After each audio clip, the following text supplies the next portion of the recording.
សូមស្រឡាញ់កូនពុកគេដឹងមួយស្រុកតែពុកមិនប្រណីក៏ព្រោះឃើញខ្ញុំជាកូនអ្នកក្រក្រៃទើបមិនចង់ជាប់សាច់ឈាមឬអ្វីឬមួយពុកចង់ទុកឲ្យកូនសែថៃទើបបន្ទុំមិនឲ្យកូនចោះដីតែខ្ញុំសូមជម្រាបបានកូនអ្នកមានអ្នកមិនចេះធ្វើស្អីចេញតែដើរលេងហើយនងអ្នកស្រីផឹកស្រាចៃលុយមិនសំចៃមួយថ្ងៃឃើញតែតែងខ្លួនដើរបង្អួតស្រី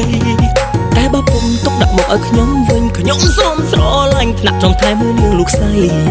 ខាងងារធ្ងន់ស្រាក់ខ្ញុំអ្នករ៉ាប់រងកូនពុកខ្ញុំមិនអោយប្រឡាក់ដៃผมរើស្រីតូចប្រៀបដូចម្ចាស់ខ្សាត់ត្រីរកស៊ីមានលុកម៉ូតូដូរឡានថ្មីហើយចេញដីសង់វិឡាសាងគ្រួសារដល់ល្អប្រពៃសំត្រឹមតែពុកមេត្តាលើកូនស្រីយកខ្ញុំធ្វើគុំសាឆ្លងឆ្នាំថ្មីហើយខ្ញុំនឹងគោរពប្រតិបត្តិពុករាល់ថ្ងៃទោះខ្ញុំក្រក៏ខ្ញុំមានភក្តី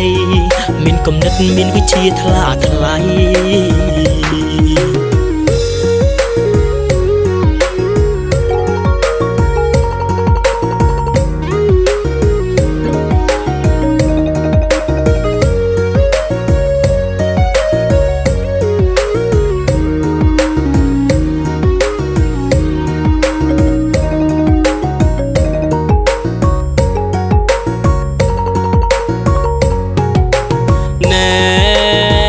ចង់ស្រឡាញ់កូនយើងមានប៉ុន្មានម៉ឺនដនដឹងហើយឬវ័យយើងសួរមិនយើងមកលុយទេវ័យពុកម៉ែណាចង់ឲ្យកូនក្រក្រៃតែឯងក្រណាំងចិញ្ចឹមកូនយើងរស់អី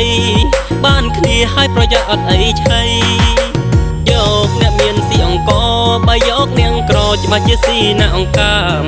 ឲ្យឯងកូនយើងច្បាស់ជាលេមថាម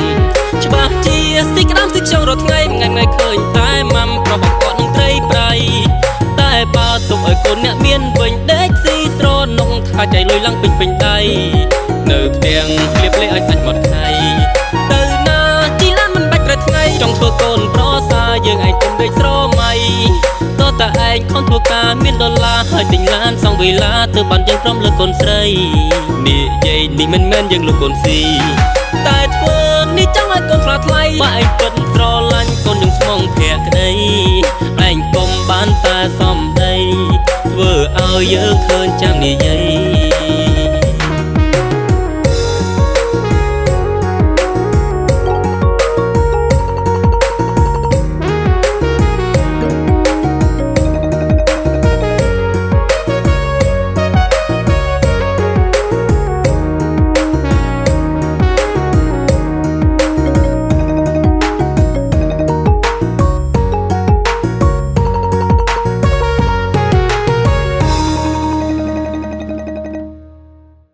Gainsbourg ផលិតដោយជនជាតិអាល្លឺម៉ង់ឈ្ងុយស្រាបៀរអាល្លឺម៉ង់ឆ្ងាញ់លើសពីស្រាបៀរធម្មតា